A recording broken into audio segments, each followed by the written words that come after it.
चालू कर ले यार। ये रहे देख सब बच्चे तेरा वेट कर रहे हैं कब से। भैया अपनी अपनी शक्ल दिखा यार हमें सबको। कैमरा वैमरा चालू कर ले। ये रहा भैया, आ गया भाई। आ रहा है ना तुम्हारे सबके सामने। भाई तुम लोग भी अपना अपना कैमरा खोल लो भैया, शक्ल तो दिखाओ भैया को।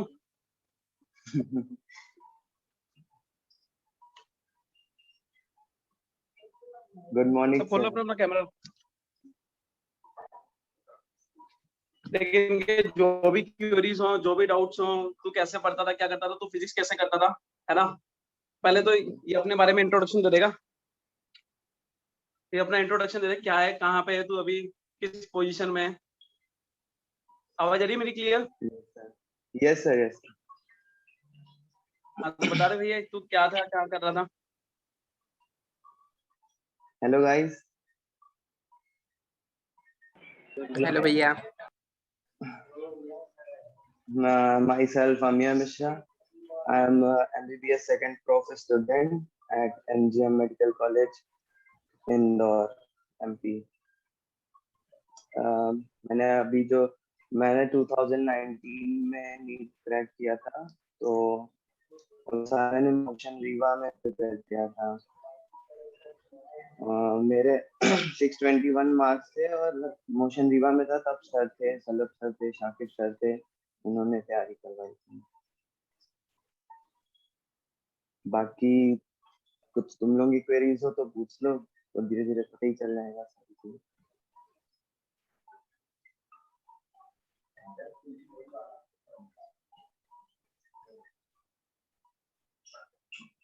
हेलो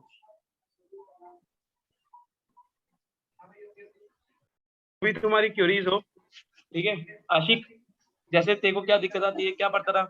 हमें जैसे तू पढ़ता था तब तेरे को जैसे फिजिक्स वगैरह तू पढ़ता था, इनको फिजिक्स में बहुत टेंशन चलती है, केमिस्ट्री वगैरह में ये सारी प्रॉब्लम चलती है। तो अभी जैसे कुछ बच्चे ऐसे हैं जिनके केमिस्ट्री में 170 150 ऐसे भी आते हैं, ठीक है। बायो में भी ऐसे बच्चे हैं जो 300 प्लस वाले भी हैं बहुत सारे, ठीक है।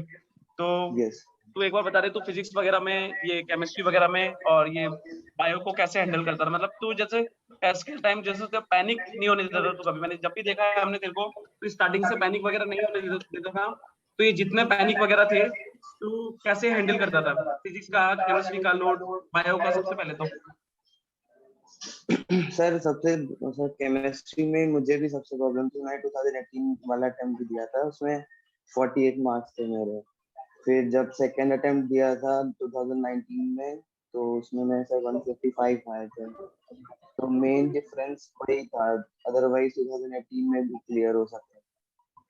तो बेसिकली फिजिक्स में तो सबसे ज्यादा क्वेश्चन प्रैक्टिस पे ही फोकस किया था। मतलब मैक्सिमम जितने भी क्वेश्चन थे, क्योंकि नॉलेज तो सब्जेक्ट का हो गया था पहले ही प्रिपेयर करते हुए। बट दिक्कत आती थी क्वेश्चन प्रैक्टिस में, उसको टाइम बाउंडेड मैनर पे सॉल्व करना है। तो सबसे इम्पोर्टेंट तो वही था सर कि उसको टाइम बाउंडेड तरीके में क्वेश्चन को करना। एक 45 क्वेश्चन या 50 क्वेश्चन का सेट लेके प्रॉपर हाफ एन आवर या 45 मिनट उनको सॉल्व करना। और दिक्कत ये हो जाती है सर कि मतलब एकदम हैवी हैवी क्वेश्चंस करते हैं, सी वर्मा के क्वेश्चन उठा लिए और जो और अच्छे अच्छे क्वेश्चंस जहाँ पे वो कर रहे हैं, उनका कोई इम्पोर्टेंस नहीं रहता है, क्योंकि उसमें अच्छा खासा टाइम मिलता है और वो जेई के लिए होते हैं जहाँ पे हर क्वेश्चन में 5-10 मिनट दे भी सकते हैं। अपने नीट में तो सर ऐसे क्वेश्चंस आएंगे कि जो 30 सेकेंड 45 सेकेंड्स में करने हैं, ओरली करने हैं, कुछ कुछ सीधे टिक करने हैं, कुछ ओरल कैलकुलेशन करके करने हैं। तो इसीलिए जो अपने मॉड्यूल वगैरह में क्वेश्चंस हैं और जो कोचिंग में और प्रीवियस ईयर क्वेश्चंस आ रखे हैं, उनको करने पे ज्यादा फोकस करना रेदर देन कि एससीवी के क्वेश्चन उठा के क्लाइंट से हर एक चैप्टर के सॉल्व कर रहे हैं। और स्पेशली जो ड्रॉपर्स वगैरह हैं, उनको तो उनको पूरा कंप्लीट सिलेबस के या 4-5 यूनिट के मिक्स करके या एक यूनिट के सारे चैप्टर्स के क्वेश्चन, ऐसे मिक्स वाले क्वेश्चंस करने की ज्यादा प्रैक्टिस करनी चाहिए। ऐसा चैप्टर वाइज करने से कोई ज्यादा बेनिफिट नहीं मिलता। ये सिर्फ इनिशियल डेज में प्रिपरेशन के लिए यूजफुल है। बाकी जो फाइनल टचअप दे रहे हैं या जो लास्ट स्टेज में आ गए, तो उनको मिक्स क्वेश्चन, सारे चैप्टर के मिक्स, पूरा या तो पूरे फिजिक्स के या 11th के फिजिक्स के 12th के फिजिक्स के, ऐसा कंप्लीट सेट बना के करने से ज्यादा बेनिफिट होगा। और ये केमिस्ट्री में तो जैसे इनका जनवरी से हाफ कोर्स ज्यादा चालू हो गया, मतलब जो टेस्ट आता है उसमें फुल सिलेबस हो गया अब तो केमिस्ट्री में तो, ठीक है। But Yes. इनको अभी जैसे प्रॉब्लम, अभी जैसे ये आशिक है, तो आशिक अभी तेरा क्या क्या नंबर आ रहे हैं, कैसे कैसे आते हैं, तेरे को क्या प्रॉब्लम होती है, एक बार बता।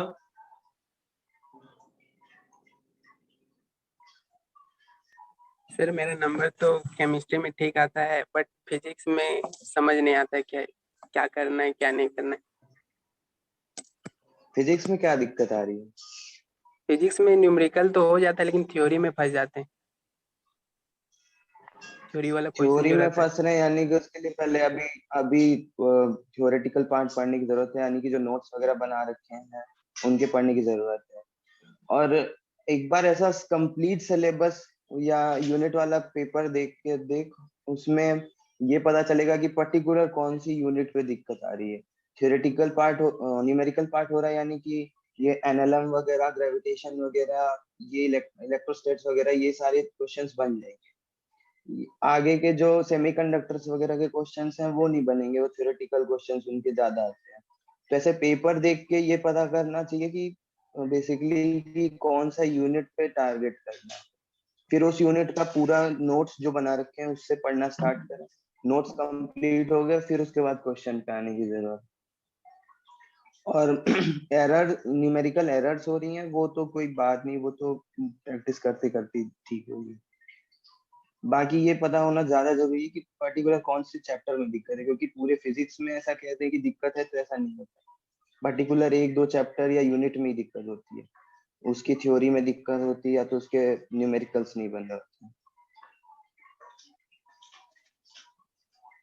तो जैसे अभी ये बायो वगैरह केमिस्ट्री वगैरह करते हैं, तो जैसे तू करता था तेरे टाइम में, तू ऑर्गेनिक में क्या करता था, ऑर्गेनिक में मैक्सिमम नंबर लाने के लिए, याद करने के लिए, इनऑर्गेनिक में, फिजिकल में? ऑर्गेनिक में तो मतलब सर भी ऐसे ही करा देते कि पूरा एक साल रिएक्शंस करा दी, सारा एक फ्लो में, सारा ध्यान रहती थी, एकदम अभी पिक्चर इनका बनी चलता रहती है थी ए दिमाग टू जेड 60 तक, ये अभी करते हैं क्वेश्चंस ए टू जेड 60 तक। में। यस, तो वो तो बहुत हाई लेवल हो जाता है सर, अगर उतना कर रहे हैं, एक बार बैठ के भी कर रहे हैं, तो नीट वगैरह में तो उसका एक पार्ट आना होता है, बस एक बिल्कुल। रिएक्शन, एक छोटी सी रिएक्शन बीच की। और अब मेनली तो पूरी एनसीईआरटी आ जाती है उसमें, organic named reaction as it is question बन के उठ जाते हैं। और बहुत सारे तो मैच द फॉलोइंग के रहते हैं, वो तो थोड़ा सा भी अगर नॉलेज है तो उससे भी निकल जाते हैं। और फिजिकल में तो वही फिजिक्स वाला सर आ जाता है, उसके फॉर्मूले याद हैं, फॉर्मूले। फिजिकल केमिस्ट्री में तो एक छोटे छोटे फॉर्मूले इतने सारे हैं, अगर वो फॉर्मूले आ जाए तो क्वेश्चन बन जाएगा, फॉर्मूले नहीं आ जाए तो नहीं बनेगा। उसको शॉर्ट करते करते करते इतने सारे फॉर्मूले निकल आते हैं, अगर वो याद है तो विद इन 10 सेकंड 15 सेकंड आएगा, नहीं है तो फिर 5-6 मिनट तक पहले वो डेराइव करें, उसके इसमें बाद कुछ आंसर बच्चे जेई के भी हैं। जेई अच्छा, वाले। वही जेई नीट दोनों कंबाइन वाला कॉन्सेप्ट है। यस सर, तो जेई वही वालों के तो थोड़ा टाइम रहता है, बस टाइम का ही डिफरेंस आता है, मुझे लगता है कि टाइम हाँ, ज्यादा रहता है तो इसलिए क्वेश्चंस का लेवल थोड़ा ज्यादा होता है। नीट में टाइम कम होता है पर्टिकुलर क्वेश्चन के लिए, तो क्वेश्चन का लेवल थोड़ा सा कम होता है, जो विद इन 30 सेकंड 45 सेकंड कर सके ऐसे ही क्वेश्चन। और जेई में टाइम रहता है सर, इसीलिए थोड़ा ज्यादा अच्छे क्वेश्चन। बाकी कॉन्सेप्ट दोनों के क्लियर होंगे तभी बनेगा, कॉन्सेप्ट नहीं क्लियर है तो नीट में भी कितना इजी क्वेश्चन आ जाए नहीं बनेगा। नीट में जैसे बायो में क्या करता था तू? वो जो तू बायो एक में घंटे बैठ के 45 क्वेश्चन के जो सेट लगाता था। हाँ सर, वो बायो में तो सर क्वेश्चंस क्वेश्चंस भी साथ में साथ, और उसकी सबसे ज्यादा इम्पोर्टेंट तो सर थ्योरी भी था। मतलब एनसीईआरटी तो एट लास्ट स्टेज में ऐसा था कि दिन में बैठ के दोनों एनसीईआरटी 2 घंटे के अंदर ये सब पलटा रहे हैं, फिर 1 घंटे 2 घंटे का टाइम मिला तो पूरी एनसीईआरटी एक बार में पलट गई 1-2 घंटे। तो बेसिकली उसमें सबसे ज्यादा इम्पोर्टेंट रोल तो एनसीईआरटी का है। आखिरी आखिरी में तो सर एक एक पिक्चर के नीचे क्या लिखा था, एक एक पिक्चर के कॉर्नर पे क्या लिखा था, उस पेज की लास्ट लाइन में ये वर्ड लिखा था, उस पेज के नेक्स्ट पेज में ये वर्ड लिखा था, ऐसा स्टेज आ गया। तो वो सिर्फ एनसीईआरटी जितनी ज्यादा बार पलटाएंगे, बायो में तो वही बेनिफिशियल होता बड़े बड़े कोचिंगों में तो बहुत कुछ पढ़ा देते हैं, मतलब रिप्रोडक्शन है तो रिप्रोडक्शन में पता नहीं क्या क्या पढ़ा देंगे, पूरा जंप सेल लेयर फॉर्मेशन सारा कुछ पढ़ा देंगे, लेकिन वो कुछ भी नहीं आएगा। आएगा वही एनसीईआरटी में जो लाइन लिखी हुई है, और उसको मतलब वो इतना ज्यादा पढ़ने के बाद तो डाउट भी बहुत ज्यादा होते हैं, कंफ्यूजन भी बहुत होता है। लेकिन अगर एनसीईआरटी को ही सिर्फ देख के 10 बार पलटाया तो उससे कुछ भी नहीं होता, सीधे आंसर क्लिक करता है और टिक होता है। तो उसमें एनसीईआरटी का सर बहुत रोल है, मतलब जितनी ज्यादा से ज्यादा बार एनसीईआरटी पलटा ली एग्जाम में तो वो बेनिफिशियल। इनको ये रहता है क्या सर सिलेबस टेस्ट, मतलब टेस्ट में किसी के अच्छे मार्क्स आते हैं, कभी कभी कम हो जाते हैं। तो बच्चों जो भी क्यूरीज है इसका मतलब एक्यूरेसी, जो अमिया है इसकी एक्यूरेसी बहुत परफेक्ट थी। आपकी एक्यूरेसी आपको कैसे परफेक्ट करनी है, कैसे क्वेश्चंस में नेगेटिव कम करना है, वो भी आप इससे पूछ सकते हो क्योंकि इसकी नेगेटिविटी का मतलब नेगेटिव आंसर नहीं होता था, इसको नहीं आया इसलिए वो छोड़ता था क्वेश्चन को भी, नेगेटिव नहीं होता था इसका नेगेटिव, जिससे आप लोग नेगेटिव कर देते हो। तो वो क्या यस सर, कॉन्सेप्ट आता है? नेगेटिव तो सर दो चीज, या तो कॉन्सेप्ट क्लियर नहीं है या गलत कॉन्सेप्ट बैठा रखता है। आधा कॉन्सेप्ट है, जैसे कुछ कुछ होते थे सर जो ऑप्शन बेस्ड क्वेश्चन होते हैं, सबसे ज्यादा नेगेटिव तो उसी में होते हैं कि 10 ऑप्शन दे दिया उसमें से फाइंड द करेक्ट वन, और नीचे नंबर दे दिया 3 सही है, 4 सही है, 5 सही है, 7 सही है। तो अब इसमें 10 पॉइंट में से अगर एक का भी कॉन्सेप्ट थोड़ा सा भी क्लियर नहीं है तो वो क्वेश्चन गलत ही होने वाला है। और उस 10 पॉइंट में से अगर 6-7 पॉइंट के बारे में भी अपने को नॉलेज होती है ना, तो मन यही करता है कि अटेम्प्ट कर देना चाहिए, और वो फिर फॉर श्योर वो गलत ही होना होता है। तो मेन तो वही है कि अगर उस क्वेश्चन का कंप्लीट नॉलेज है, मतलब A to Z first line to last line knowledge है, तो ही अटेम्प्ट करना चाहिए, अदरवाइज छोड़ना ज्यादा बेनिफिशियल है। और पूरा पेपर कर लिया उसके बाद क्वेश्चन अगर बच रहे हैं तो 5-10 क्वेश्चन में रिस्क ले सकते हैं। शुरू से अगर लगातार रिस्क लेंगे कि हर क्वेश्चन में ये इसका 10% आ रहा है तो भी चलो ये आंसर हो सकता है, 20% आ रहा है तो भी आंसर कर देते हैं, टिक कर देते हैं, तो वो सारे बहुत नेगेटिव हो जाए। पहले फॉर श्योर वाले क्वेश्चन जितने कर लिए उसके बाद जो बच गए उनमें से 15-20 क्वेश्चन पे तो कर सकते हैं। 15-20 क्वेश्चन में अगर 3-4 भी सही हुए तो वो अपने प्लस में ही जाएगा। लेकिन शुरू से ये रिस्क वाला फैक्टर लेके करेंगे तो नेगेटिव बहुत हो जाते हैं, वही बढ़ जाता है। मैं जब फर्स्ट अटेम्प्ट दिया था तो मैंने भी मतलब यही दिक्कत थी मेरे साथ, तो उसमें मैं करके तो बहुत आ गया था, पेपर से निकला तो कॉन्फिडेंट कि बहुत क्वेश्चन किए हैं निकल तो जाएगा, लेकिन जब मार्क्स आए तो फिर वो बहुत ही कम हो गए थे। मतलब करके तो मुझे लग रहा था 600-650 का आ गया हूँ, लेकिन 422 नंबर आए थे, और वो इसीलिए आए थे कि सर मतलब नेगेटिव्स बहुत हो गए। जैसे बायोमोलिक्यूल से, पॉलीमर से, सरफेस केमिस्ट्री है जो थ्योरी चैप्टर है केमिस्ट्री में भी, यस सर, वो कैसे करेंगे?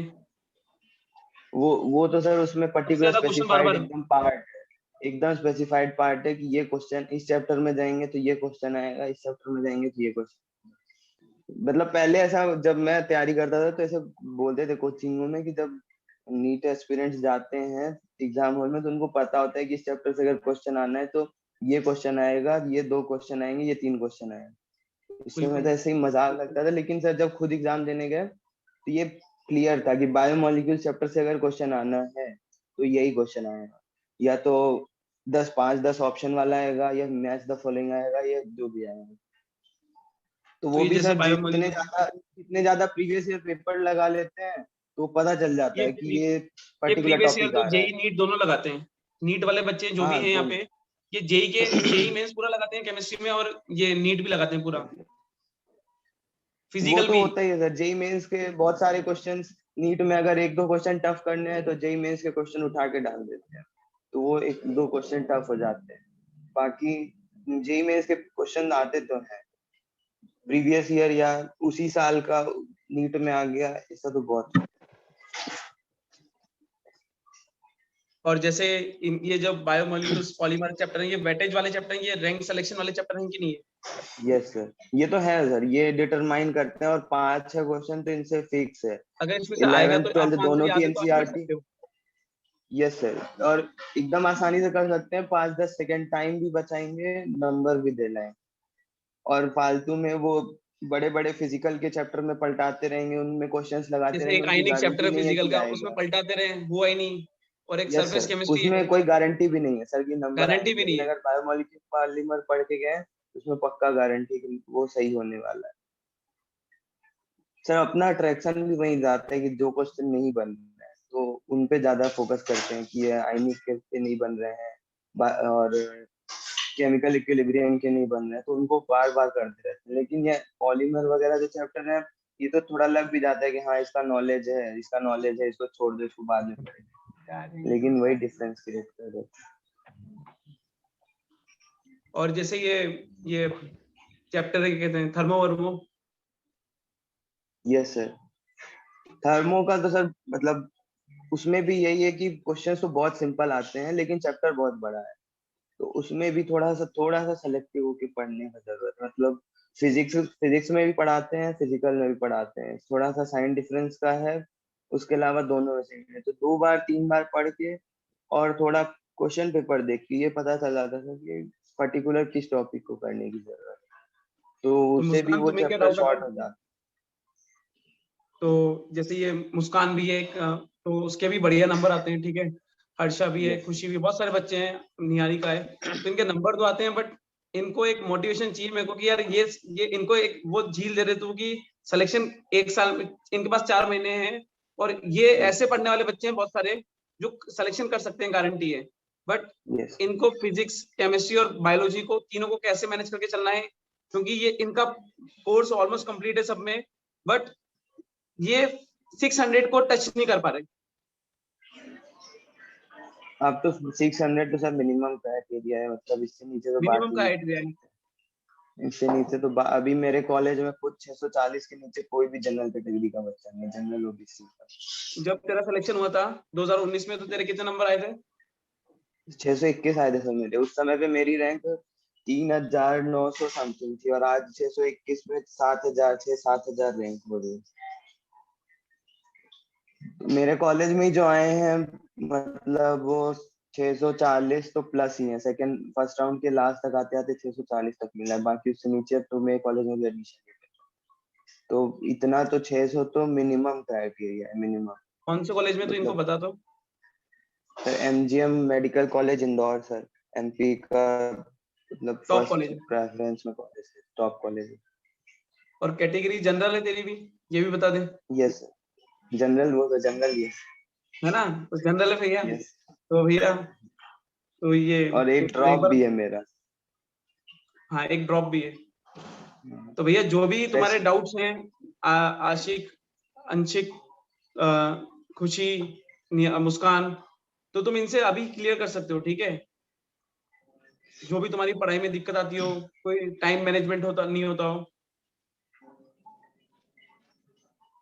क्वेश्चन पेपर का तो सर वही मतलब अब फाइनल, अब 4 महीने ही बचे हैं, तो जितने ज्यादा से ज्यादा क्वेश्चन पेपर लगाएंगे उतना ही बेनिफिशियल है सर। और क्वेश्चन पेपर लगा के उसका एनालिसिस भी जरूरी है कि पर्टिकुलर किस टॉपिक या किस चैप्टर में दिक्कत आ रही है। और ये इतना तो पता चल जाता है आखिरी आखिरी तक कि सर कौन सा पर्टिकुलर टॉपिक में हम बार बार दिक्कत आ रही है, तो उसको एकदम जीरो से पढ़ने की फिर जरूरत है। मतलब अगर बायो का चैप्टर है तो उस पूरे चैप्टर को 1 बार 2 बार प्रॉपर रीडिंग लगाने की जरूरत है। और अगर फिजिक्स का है तो फिजिक्स में भी उसके फॉर्मूले एक बार देख के फिर क्वेश्चन लगाने की जरूरत है। वो पता तभी चलता है सर कि जब प्रॉपर क्वेश्चंस लगाएं, पेपर लगाएं और 3 घंटे में टाइम बाउंडेड ही लगाएं, तभी पता चलता है। और गलती जैसे पेपर 3 घंटे में कोई भी एक पेपर उठाया 3 घंटे में किया और उसमें जो नेगेटिव्स हुए, जो छोड़े क्वेश्चंस, उन सबको बाद में एनालिसिस की तो बहुत जरूरत है। उसी से पता चलता है कि जैसे फिजिक्स केमिस्ट्री में भी है, तो केमिस्ट्री में अब पढ़ तो सब कुछ रखा है, सारी ऑर्गेनिक रिएक्शन से लिंक सब है, लेकिन पर्टिकुलर वहां क्वेश्चन आ गया, उसका फॉर्मेट अलग है, पूछने का तरीका अलग है, या क्या दिक्कत आ रही है वो तभी पता चलेगा जब उसके बाद उसकी पेपर की एनालिसिस करेंगे। और हर पेपर में जब ऐसे हर एक यूनिट 2 2 यूनिट सुधारते जाएंगे तब आखिरी में लास्ट पेपर तक में सारा सिलेबस कवर हो जाएगा। क्योंकि अब ऐसा चैप्टर उठा के पढ़ने की जरूरत है नहीं है। अगर इतना साल से प्रिपरेशन कर रहे हैं तो ऐसे चैप्टर वाइज चैप्टर पढ़ने की कोई जरूरत नहीं, वो टाइम वेस्ट होगा। अब अप्रोच यही होनी चाहिए कि पेपर लगाया, पेपर में जो गलती हुई उस यूनिट को पढ़ा, जितने ज्यादा मैक्सिमम पेपर जितने लगा सकते। बहुत पेपर है। अब प्रीवियस पेपर लगा लें सारे 15, 10, 11, 12 से लेके अभी सारे, और बड़े कोचिंग्स में पेपर होते हैं, मोशन में होते हैं, एलन आकाश और भी कोचिंग में पेपर होते हैं, सबके पेपर उठा लिए। सब 3 घंटे में लगा रहे हैं, प्रॉपर OMR में बोले लगा रहे हैं, उसके बाद उसको इवेल्युएट कर रहे हैं, और जिस पेपर के साथ साथ टॉपिक या ओएमआर जिस पढ़ना भी यूनिट बहुत में जरूरी है, ओएमआर पढ़ना सीखना भी बहुत जरूरी है ना। हाँ यस, सारे पेपर के साथ मैं तो सारे जेरोक्स करा के रखा था मैंने, बहुत 100-200 MR शीट मेरे घर पे पड़ी थी, उनको तू पेपर ओएमआर कर पे कैसे करके पढ़ता था? उनको OMR भरी थी। वो तो सर पेपर मतलब जो पेपर भी जेरोक्स करके निकाला था या टैबलेट में रहता था, तो पेपर करता था और साथ ही साथ प्रॉपर एग्जाम के सेटअप में ही देता था। कितने पेपर पेपर दिए थे भी है तूने? साथ ही साथ OMR भी है। तू एक दिन में कितने पेपर पेपर देता था घर घर पे बैठ के? एक दिन में कितने पेपर एक खुद दिन में अटेम्प्ट ऐसा करता तो था? फिक्स कर लेता। हाँ सर, ये 2 पेपर करता था, लेकिन लास्ट लास्ट तक आते आते फिर एक दिन में एक ही करता था, उसके बाद उसकी एनालिसिस करके रिवीजन करता था, क्योंकि फिर पूरा दिन उसी में लग जाता। 3 घंटे का पेपर दिया, उसके बाद 1 घंटे तो एनालिसिस में लगेंगे, फिर उसके बाद उसका जो जो दिक्कतें आई जैसे टॉपिक में, तो उसको दिन में पढ़ लिया, फिर नेक्स्ट डे नेक्स्ट पेपर उठा लिया। तो ऐसे ही करके सिलेबस कवर होगा, ऐसा पढ़ पढ़ के सारे चैप्टर बार बार पढ़ के ऐसे सिलेबस मतलब कंप्लीट करने का कोई मतलब भी नहीं निकलेगा, क्वेश्चन भी नहीं पता चलेंगे कि इस यूनिट से कैसे आते हैं, और वो सिलेबस भी नहीं कंप्लीट होगा, और कॉन्फिडेंस भी इसी कारण से लैग। जैसे ये पर्टिकुलर चैप्टर का टेस्ट देना इज इम्पोर्टेंट राइट नाउ, कि आप पूरा खेलना है? कंप्लीट सिलेबस का देना ज्यादा इम्पोर्टेंट है मुझे ऐसा लगता है, मतलब या तो पूरे फिजिक्स का दे लिया, या तो ऐसा नहीं टाइम है तो फिजिक्स का फिजिक्स के साथ केमिस्ट्री का दे लिया, या और ज्यादा बेनिफिशियल होगा जब कंप्लीट सिलेबस का फुल लेंथ पेपर दिया, जैसा प्रॉपर नीट में आता है, वो ज्यादा बेनिफिशियल है। भले उसमें नंबर नहीं आ रहा है, अगर आज से भी इनिशिएट करते हैं फुल लेंथ का पेपर देना, 100-200 ही नंबर, भले 100-200 नंबर आ रहे, लेकिन पेपर देने के बाद ये पता चलेगा कि कौन सा चैप्टर पढ़ना है, कौन किस चैप्टर में कॉन्फिडेंस लैग कर रहे हैं, तो वो वहां पे दोबारा पढ़ेंगे, फिर अगला पेपर देंगे, फिर उसमें पता चलेगा, फिर दोबारा देंगे पेपर, तो ऐसे करते करते इम्प्रूव हो जाएगा। अभी तो 4 महीने, इसमें तो बहुत सारे पेपर दे सकते हैं। एक पेपर तो एटलीस्ट एक दिन में दे ही सकते हैं आराम से। और वही फुल ही होना चाहिए ना, तो yes syllabus sir, full maximum length. Chapters होने चाहिए उसमें कम से कम। और जो ड्रॉप और पर्टिकुलरली जो तो ड्रॉपर है उनको तो फुल लेंथ ही देना चाहिए, उनके लिए तो कोई कंप्रोमाइज। 12th अपियरिंग जो स्टूडेंट हैं उनके तो ठीक है, अभी वो 12th पढ़ रहे हैं, बहुत सारी चीजें नहीं भी क्लियर है, तो वो 11th 12th करके दे सकते हैं, लेकिन जो स्पेशली ड्रॉपर है उनको तो फुल लेंथ देना चाहिए, उनको पूरा नॉलेज है, ये भी पता है कौन से चैप्टर से क्या आता है, उनको सिर्फ प्रैक्टिस और टाइम इंप्रूव करने की और एक्यूरेसी इंप्रूव करने की जरूरत। बच्चों कोई और डाउट तुम्हें भी हो तुम भी पूछ सकते हो।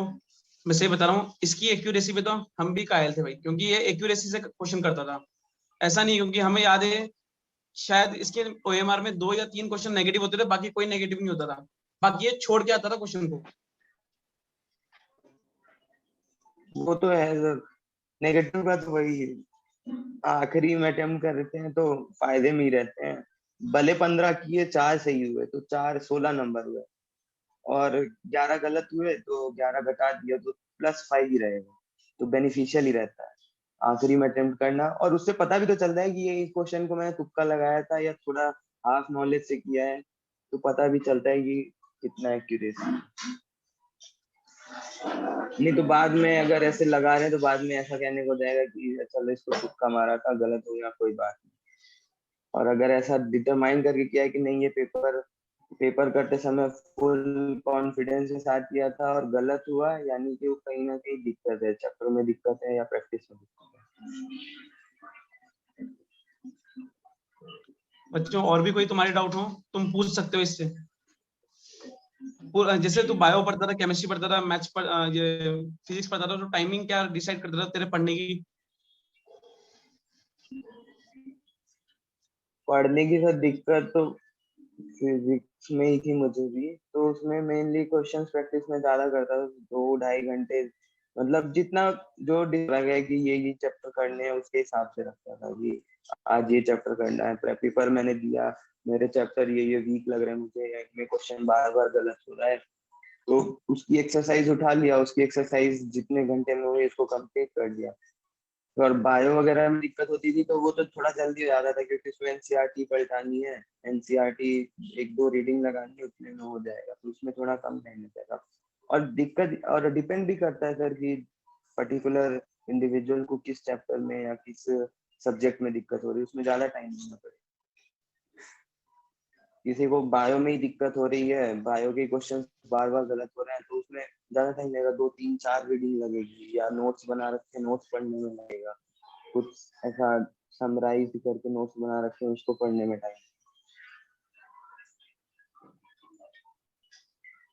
और कुछ कुछ चीजें तो हैं भी सर जो एनसीईआरटी के बाहर से भी पढ़नी पड़ेगी बायो में, जैसे मॉर्फोलॉजी वगैरह है, तो उसमें जो एग्जांपल्स वगैरह हैं वो तो एक्स्ट्रा भी थोड़े पढ़ने पड़ते हैं, तो वो अपने जो नोट्स बना रखे हैं उनसे देखना पड़ेगा, तो एनसीईआरटी के अलावा भी पढ़ने के लिए उसमें टाइम भी लगेगा।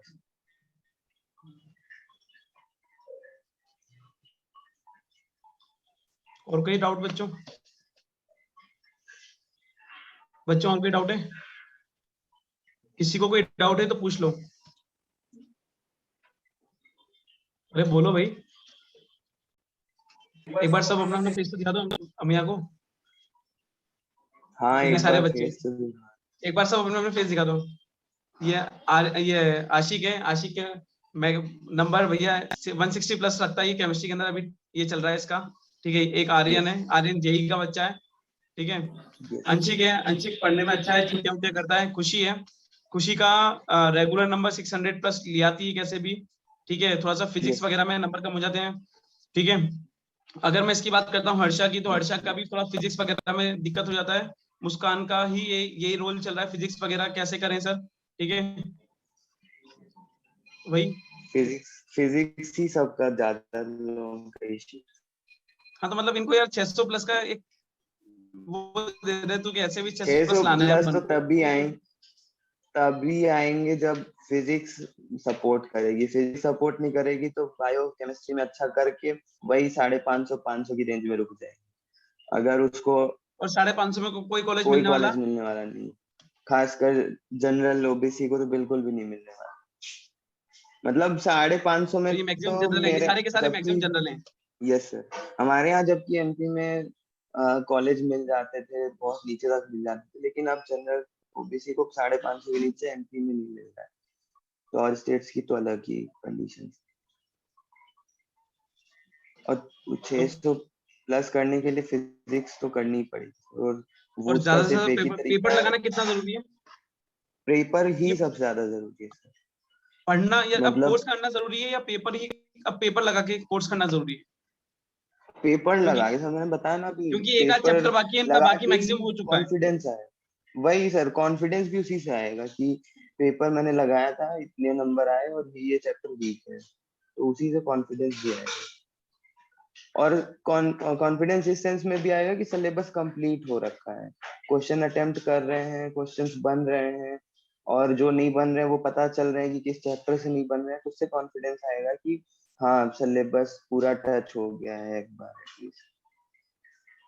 और फिजिक्स का जो इशू है, फिजिक्स में तो 2 3 दिक्कत ही होती है, या तो क्वेश्चन प्रैक्टिस नहीं है, या नॉलेज नहीं है पर्टिकुलर चैप्टर में, और या फिर पेपर देने में टाइम बाउंडेड मैनर में पेपर नहीं दे पा रहे हैं, क्वेश्चन बन तो रहे हैं लेकिन ज्यादा टाइम लग रहा है। फिजिक्स में न्यूमेरिकल डिराइव करने में मतलब फॉर्मूला पहले डिराइव करना पड़ रहा है, फिर उसके बाद क्वेश्चन करना पड़ रहा है, तो इन सब में ही यही है कि फॉर्मूले बार बार देखना, फॉर्मूले लिख लिख के याद करना, और उसके बाद क्वेश्चन प्रैक्टिस करना। मतलब क्वेश्चन प्रैक्टिस इतना जरूरी है कि आखिरी आखिरी तक आते आते ये स्टेट आ जाएगी कि पेन नहीं उठाना पड़ेगा, ओरली मेंटल कैलकुलेशन से ही क्वेश्चन निकल जाएगा, और इतने जैसे तू बेसिक फिजिक्स में क्वेश्चंस कभी बार आते हैं बिना ना, कैलकुलेशन करके करता था क्वेश्चन, वो कैसे करता था? वो तो सर प्रैक्टिस बिना से पेन इतनी चलाए? प्रैक्टिस हो जाती है। हाँ सर, उतनी प्रैक्टिस हो जाती है कि ये तक पता चल जाता है ये तो उस बुक से क्वेश्चन उठाया है, ये उस पेपर में क्वेश्चन आया था, तो वो तो ओरल ऑप्शन देख के आंसर पता चल जाता है। तो ये कोई ऐसा बड़ी बात नहीं है, लेकिन वही है कि जितनी ज्यादा प्रैक्टिस होगी ना, तो पेन भी उठाने की जरूरत नहीं पड़ेगी, ये पता रहेगा, दिमाग में कैलकुलेशन चलेगा कि हाँ ये फॉर्मूला है, इसको न्यूमरेटर में रखेंगे, इसको डिनोमिनेटर में रखेंगे, इतना काटेंगे, अप्रॉक्स में आंसर 2 से कम 3 से ज्यादा, ऐसा दिमाग में ही हो जाता है। और कैलकुलेशन भी है बहुत सारा, जैसे मतलब फिजिक्स में बहुत कैलकुलेशन आ गई है, तो उसको भी अप्रॉक्स में करते करते करेंगे तो मतलब ऐसा पूरा कैलकुलेशन करने की भी जरूरत नहीं है। नहीं तो आधा टाइम तो कैलकुलेशन में जा रहा है कि 1000/300 आ गया तो उसी को कैलकुलेट कर रहे हैं, एग्जैक्ट पॉइंट में निकाल रहे हैं, तो उसमें भी बहुत टाइम वेस्ट होता है। तो ऑप्शन ऐसे रहते हैं कि एक अप्रॉक्स में भी कैलकुलेशन कर लिया तो आंसर निकल आए। वहां पे आप मतलब पेपर में ऐसा कैलकुलेशन करवाना उनका मोटो नहीं रहता है, उन्हें नॉलेज चेक करना, कॉन्सेप्ट चेक करना, ये मोटो रहता है। और फिजिक्स तक में मतलब 30% 40% क्वेश्चन ऐसे रहते हैं जो थ्योरेटिकल होते हैं, मतलब ओरली कर सकते हैं उनको, उसमें कैलकुलेशन करने की जरूरत नहीं। थर्मोडायनेमिक्स हो गया, उसके क्वेश्चंस बहुत सारे ओरली हो जाते हैं। और सेमीकंडक्टर्स हो गया, मॉडर्न फिजिक्स हो गई, उनमें बहुत सारे क्वेश्चंस ओरली हो जाते हैं। तो ऐसे ऐसे चैप्टर्स भी हैं जहाँ पे टाइम को बचा के न्यूमेरिकल क्वेश्चंस को टाइम दे सकते हैं। एनएलएम वगैरह भी इतना प्रैक्टिस करते हैं, इतना पढ़ते हैं, लेकिन आता बेसिक से क्वेश्चन है कि बॉक्स बना दिया, फोर्स लगा दिया, फ्रिक्शन लग रहा है, कैलकुलेट करो एक्सेलरेशन, इतना बेसिक से क्वेश्चन आ जाता है। और अपन double block, triple block, block में 2 फोर्स लग रहे हैं और 3 फोर्स लग रहे हैं, फ्रिक्शन हर बॉक्स में लग रहा है, इतने कॉम्प्लिकेटेड क्वेश्चन। तो वही है, पेपर देखेंगे तो पता चलेगा कि एग्जैक्ट क्वेश्चन क्या आता है, हम क्या कर रहे हैं, और हमको कहाँ क्वेश्चन प्रैक्टिस करने की जरूरत है, कौन से पार्ट पे करने की जरूरत है।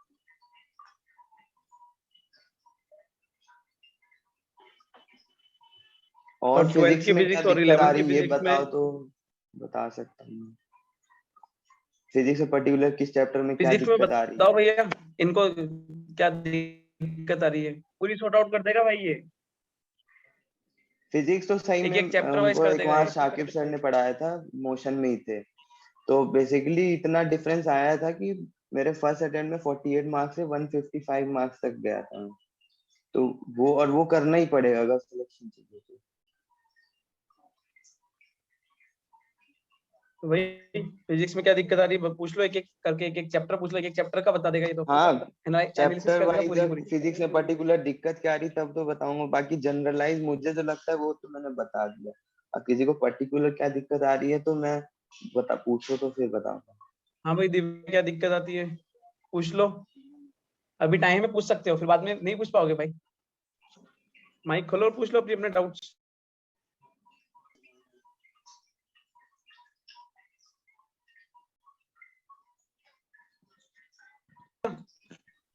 किसी को कोई डाउट नहीं है? कल तक तो बोलते थे क्लास में भैया फिजिक्स, केमिस्ट्री में हाँ ये हाँ केमिस्ट्री में है। केमिस्ट्री है, पूछ लो।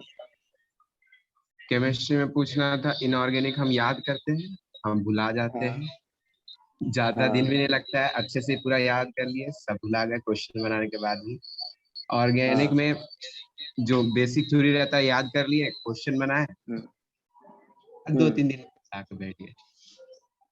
अच्छा, तो क्या करें? इनऑर्गेनिक तो बोलती है, उसमें कोई बड़ी बात नहीं है, इनऑर्गेनिक कितना भी पढ़ ले, क्वेश्चन आ गया, एक्सेप्शन पे आ गया, कॉन्सेप्ट लगाया, गलत हो गया, कोई बड़ी बात नहीं। लेकिन वही है कि क्वेश्चन लगाया है ना तो पता चलेगा कि ये क्वेश्चन ही आता है।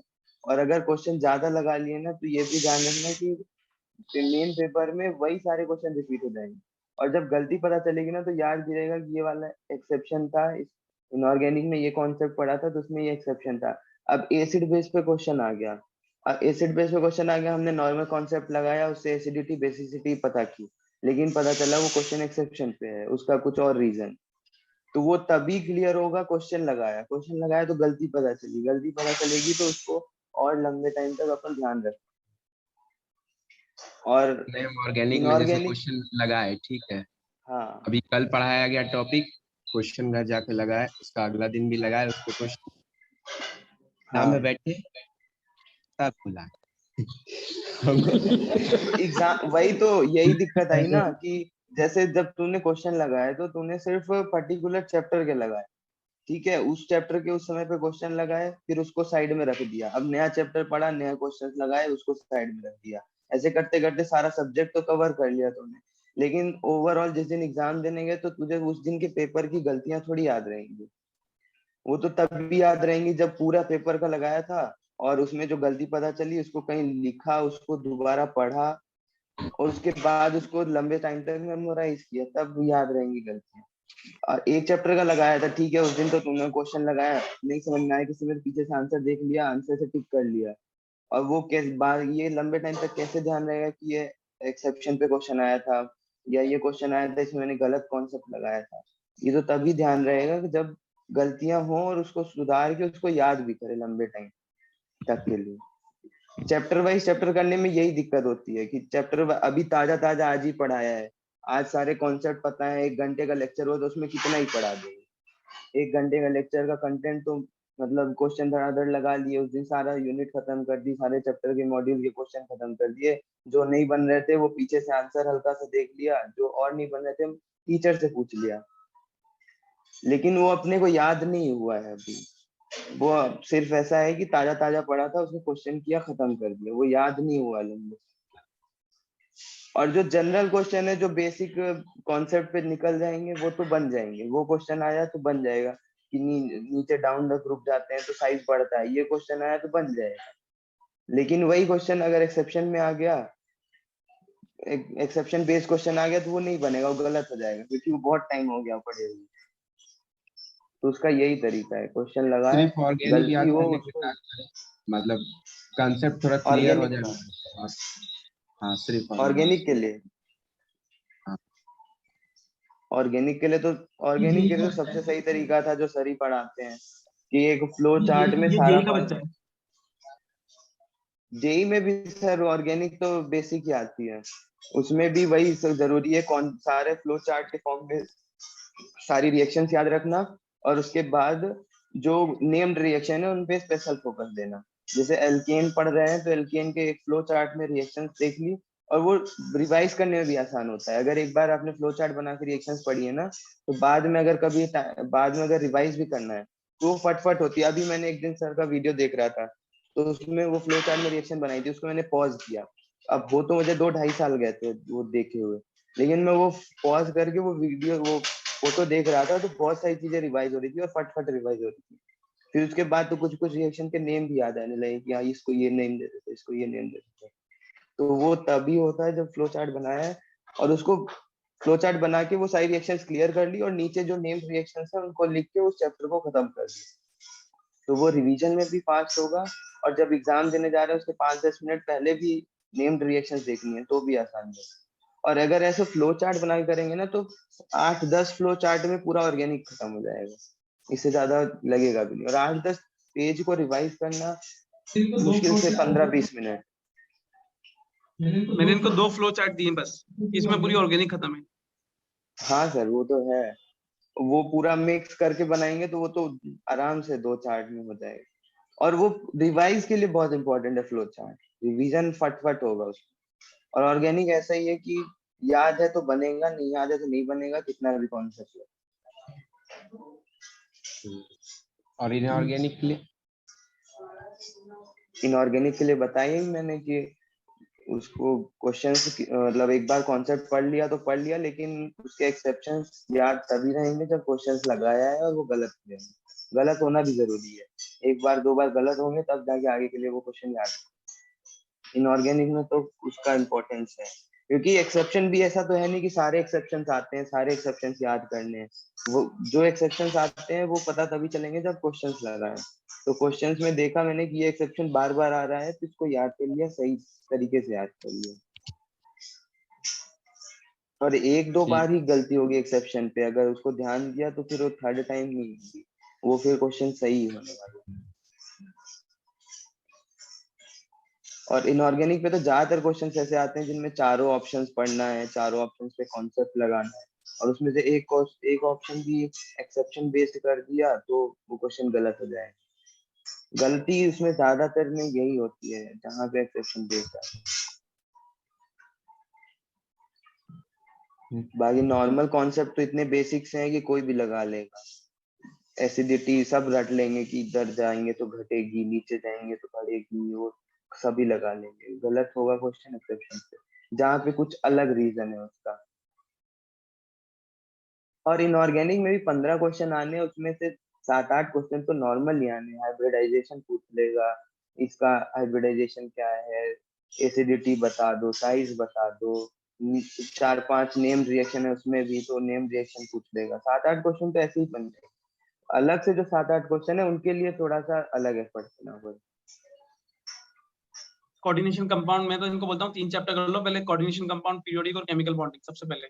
उसमें तो खत्म हो जाएगा इनऑर्गेनिक की सारी, वो तो फिर उसके बाद एक दो तीन सवाल के लिए एफर्ट देना पड़ेगा। और पी इतना ब्लॉक के कर लिया क्वेश्चन तो खेल लो। हाँ सर वो तो आराम। हाँ इसमें जैसे एस ब्लॉक है, पी ब्लॉक है, तो एस ब्लॉक में भी कुछ कुछ चीजें हैं जो पढ़नी है, वो भी तभी पता चले। जैसे क्वेश्चन आते हैं हाइड्रोजन कंपाउंड्स के ऊपर, H2 D2 T2 इन पे क्वेश्चन आते हैं, तो ये पता कैसे चलेगा, ये जब क्वेश्चंस लगाए हुए हैं प्रीवियस ईयर के पेपर देखे हुए। बाकी अगर पढ़ने जाएंगे तो एस ब्लॉक अपने आप में इतना है कि पूरा दिन भर लग जाएगा, लेकिन उतना पढ़ना ही नहीं है। पढ़ना सिर्फ वही है जो चीजें क्वेश्चन आती हैं। और एक पूरे पेपर में जब कोई नीट का एग्जाम होता है तो पूरे पेपर में सिर्फ 3 से 4 क्वेश्चन ही होते हैं जो ऐसा लगता है कि पढ़े हुए में से नहीं आया, ये बाहर से आए। उन क्वेश्चंस को करना ही नहीं है अपने को, उसके अलावा ही अपने 600 650 होते हैं। उसके उस एफर्ट उस 4-5 क्वेश्चन को बनाने के लिए एक्स्ट्रा एफर्ट लगेंगे। पूरा एस ब्लॉक पढ़ो, पी ब्लॉक पढ़ो। पी ब्लॉक अकेले में इतना 4-5 दिन लग जाए, पढ़ते रहो, इतनी रिएक्शन, इतना नेम रिएक्शन, इतना कंटेंट है। मैं इनको पी ब्लॉक का कॉन्सेप्ट तो ये देता हूँ कि उसमें जितने ज्यादा क्वेश्चन हो वो लगाओ, पढ़ो मत, पहले एक बार रीडिंग कर लो बस और क्वेश्चन लगाना हाँ चालू कर दो, हाँ क्योंकि पी ब्लॉक में यही है। और क्योंकि हर बुक वो में वही है। हर मॉड्यूल में नया क्वेश्चन है। हाँ सर, ये सर जि, जितने क्वेश्चन लगाएंगे उतने कम पड़ेंगे। और क्वेश्चन प्रैक्टिस के लिए तो कहीं से भी क्वेश्चन उठाओ, लेकिन ये पता करने के लिए कि क्वेश्चन क्या आता है, वो तो फिर जो प्रीवियस ईयर पेपर आ रखे हैं उन्हीं से पता चले। बाकी क्वेश्चन प्रैक्टिस के लिए तो कहीं का भी क्वेश्चन उठाओ, किसी भी किताब का, किसी भी कोचिंग का, कोई सा भी क्वेश्चन। और भैया फिजिकल केमिस्ट्री के लिए क्या करना चाहिए? उसमें कभी कभी कुछ ऐसा क्वेश्चन आ जाता है जिसमें टाइम लगता है कैलकुलेशन में, और कोई कोई ऐसा क्वेश्चन हाँ रहता है जिसमें कॉन्सेप्ट थोड़ा अलग हो जाता है, तो उससे वो इनऑर्गेनिक ऑर्गेनिक के लिए टाइम घट जाता हाँ फिजिकल केमिस्ट्री के क्वेश्चन को करने के लिए ऑर्गेनिक और इनऑर्गेनिक से टाइम बचाना पड़ेगा, तब फिजिकल केमिस्ट्री क्वेश्चन बनेंगे। और वो भी तभी बनेंगे जब जैसे बहुत सारे फॉर्मूले हैं जो एनसीईआरटी में दिए हैं, ठीक है, लेकिन अपन जो तैयारी करते हैं वहां पे यही कराया जाता है कि वो जो फॉर्मूले हैं उनसे और कंप्रेस करते करते हुए हुए हर एक छोटे छोटे क्वेश्चंस के लिए भी फॉर्मूले बन जाते हैं। तो वो फॉर्मूले जब याद रखना, जैसे बहुत सारे, जैसे एसिडिक स्ट्रेंथ निकालने का है, और मतलब ऐसे छोटे छोटे फॉर्मूले हैं जो ओरल कर सकते हैं, वो फॉर्मूले जब याद रहते हैं ना तब फिजिकल केमिस्ट्री क्वेश्चन जल्दी होते हैं। पूरा ऐसे बड़े बड़े जो फॉर्मूले जिनको डेराइव करने में आधा घंटा लग जाए उनसे आंसर निकालना पड़े तो वो क्वेश्चन गलत ही होने वाला या बहुत टाइम लगाना।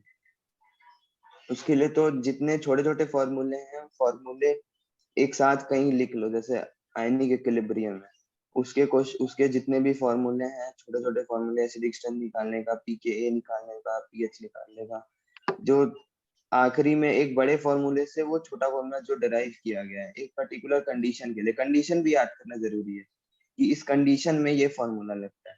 तो ये एक जगह कहीं पे अगर लिख लिया और उसको रिवाइज करेंगे तो वो आसानी से हो जाएगा। और ये जरूर ध्यान रखना है कि किस कंडीशन में लगता है। लोग ऐसे छोटे छोटे फॉर्मूले याद कर लेते हैं, ये नहीं याद रखते किस कंडीशन के लिए ये बनाया गया। बाकी जो जनरलाइज फॉर्मूले होते हैं वो तो बहुत बड़े होते हैं, वो अपने यूज में ही नहीं आएंगे, अपने नीट के पेपर में वो यूज में नहीं आएंगे। वो यूज में वो आएंगे जो डराइव करके एक पर्टिकुलर कंडीशन के लिए वो जो बनाए गए। तो वो इसीलिए बनाए गए हैं क्योंकि उनसे क्वेश्चंस आते हैं, तब वो डेराइव करके बनाए। तो वो फॉर्मूले याद करना बहुत इम्पोर्टेंट। फॉर्मूला याद है तो हो जाएगा, फट से हो जाएगा, बेसिक मैथ्स लगती है, हो जाएगा। और नहीं याद है तो फिर वही है, टाइम लगेगा, बड़े फॉर्मूला को डेराइव करेंगे, छोटा बनाएंगे, फिर उसमें वैल्यू पुट करेंगे, तो वही टाइम लगेगा। ठीक है भैया। उसको सम अप करके एक यूनिट का एक जगह लिख लिया, ऐसे 3-4 यूनिट है जहां से क्वेश्चन आएगा, तो 4-5 पेज में वो भी सम अप हो जाए।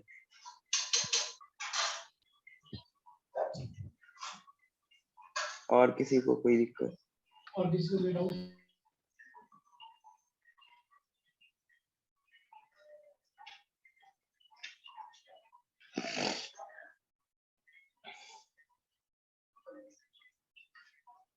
सर फ्रेशर्स ही हैं सारे के, मतलब ड्रॉपर्स भी हैं इसमें से?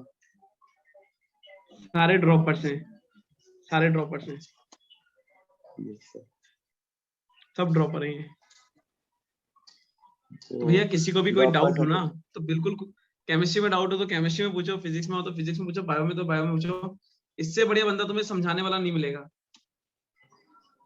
ड्रॉपर्स में बेनिफिट तो है कि पूरा फोकस देके साल में जो पढ़ भी सकते हैं। प्रॉब्लम से, बिल्कुल अभी फोकस, इनके पास टाइम है बहुत ज्यादा, जुलाई बहुत में होगा टाइम है। जहां तक है, हाँ, अरे अभी तो और जाएगा। अभी जून या जुलाई में। अभी तो सेशन नहीं स्टार्ट हुआ 21 बैच का, तो अभी कहाँ से दोबारा एग्जाम करेंगे? सेशन स्टार्ट नहीं हुआ। Yes sir. अभी हमारे कॉलेज में अभी हफ्ते भर हुए सेशन स्टार्ट हुए, तो अभी उनका एक पूरा साल भर सेशन चलेगा, यानी कि अब नेक्स्ट एडमिशन जो होगा वो मार्च में होगा। तो मार्च में एडमिशन के लिए एग्जाम भी लेट ही होगा, जून जुलाई तक ही जाएगा।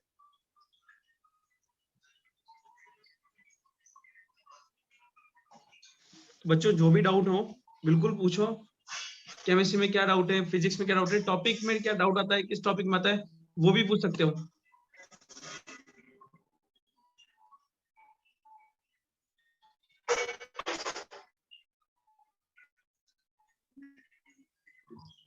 बायो भी किसी को दिक्कत होती है क्या? बायो पर्टिकुलर बायो बायो में दिक्कत होती है किसी को? बायो में कहीं कहीं सिली मिस्टेक हो जाता है, मतलब कोई कोई ऐसा क्वेश्चन रहता है कि चारों ऑप्शन एक जैसा लगता है। हाँ तो ठीक है, सिली मिस्टेक तो कितना भी एक्यूरेसी ला लेंगे, आखिरी में 2-3 सिली मिस्टेक होती है। लेकिन वो अगर अभी हो रही है, 2 सिली मिस्टेक नहीं है, कहीं ना कहीं नॉलेज की कमी है कि 4 ऑप्शन दिए थे उसमें से 2 ऑप्शन का नॉलेज है, लेकिन 2 ऑप्शन में अपन ने रिस्क ले लिया, तभी वो गलती होती है। और 2 ऑप्शन का अगर नॉलेज है तो लगता यही है कि क्वेश्चन अटेम्प्ट कर लेना चाहिए, पर थोड़ा थोड़ा बन तो रहा ही है। तो वो अभी उस चैप्टर को और डिटेल में पढ़ने की जरूरत है। क्वेश्चन जो नहीं बना है उसको आइडेंटिफाई करो और फिर उसके एनसीईआरटी टेक्स्ट बुक से उसको रीडिंग करो। और अगर एनसीईआरटी टेक्स्ट बुक के बाहर का क्वेश्चन आ रहा है तो एक बार के लिए उसको साइड भी रख सकते हैं कि ठीक है, ये जब सारा सिलेबस मेरा हो जाएगा तब देखें। और टेक्स्ट बुक का आ रहा है तो टेक्स्ट बुक इतनी बड़ी नहीं है, उसको क्वेश्चन देखा नहीं बना, फट से पूरी टेक्स्ट बुक एक बार रिवाइज कर ली, आधे घंटे में वो चैप्टर पर्टिकुलर हो जाएगा, फिर उसके बाद उस नेक्स्ट क्वेश्चन हो जाएगा। ज्यादातर बायो में से क्वेश्चन आते हैं कि 8-9 ऑप्शन दे दिया, उसमें से पूछ दिया विच of the following is not incorrect, which of the following is correct. ये भी सिली मिस्टेक को कम करने के लिए भी बहुत जरूरी है कि पर्टिकुलर क्वेश्चन को ध्यान से पढ़ें कि पूछा क्या है। फ्लो में हमने कोई क्वेश्चन लगाया होता है पहले, उसमें पूछा रहा होता है which of the following are correct, और वही क्वेश्चन यहाँ देख लिया, ध्यान से भी नहीं पढ़ा कि यहाँ पूछा था which of the following are not incorrect या नॉट या इनकरेक्ट, ये पूछ लिया। अब वो क्वेश्चन ध्यान देखा था, फटफट में करेक्ट वाले गिने और टिक कर दिया, क्वेश्चन गलत हो गया। तो ये क्वेश्चन को ध्यान से पढ़ना भी बहुत जरूरी है अपने सिली मिस्टेक्स कम करने के लिए। और बायो में तो एनसीईआरटी पढ़ लिए, एक बार पढ़ लिया, 2 बार पढ़ लिया, जितनी बार पढ़ेंगे उतने नंबर बढ़ते जाएंगे। और क्वेश्चन एनसीईआरटी के बाहर का है तो सीधे एक बार में साइड करके रख सकते हैं, छोड़ दिया, जब मेरा सभी कुछ कंप्लीट हो जाएगा, बहुत टाइम बच जाएगा, तब फिर इन क्वेश्चंस की तरफ जाएंगे। यहाँ तक कि अब तो एग्जाम्पल्स तक एनसीईआरटी के अंदर के पूछते हैं, एनसीईआरटी के बाहर का एग्जाम्पल तक नहीं पूछते, इतना बेसिक पेपर आता है। एनसीईआरटी मतलब अभी तक जब 2018 तक ऐसा होता था कि मॉर्फो वगैरह के पेपर में एग्जाम्पल्स तो एटलीस्ट बाहर के आते थे, मतलब जो एनसीईआरटी में नहीं दे रखे, एकदम अलग अलग कुछ एग्जाम्पल देते थे जिसके लिए पढ़ना पड़ता था डिटेल में।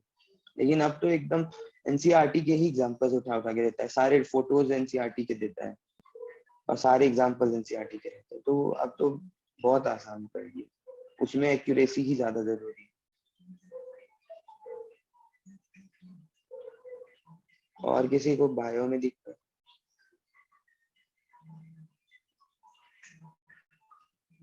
और कोई बात पूछनी है बच्चों? और किसी को कोई बात पूछनी है तो बोल दो भैया, एक बार अपना अपना फेस तो दिखा दो मेरे को, कौन कौन बच्चे हैं। आई थिंक इतना तो भैया वो तुम्हारे लिए टाइम निकाल के आया तो तुम्हारा भी बनता है इतना तो, ठीक है।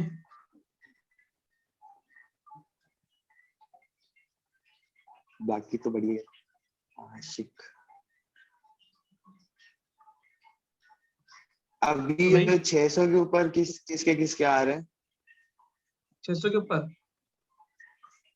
600 के ऊपर नहीं ला पा रहे, 550, वही तो कह रहा हूँ मैं कि तब भी नहीं पूछ रहे इनका। 550। फिजिक्स 550 से ऊपर आशिक है, मुस्कान है, खुशी है, हर्षा है।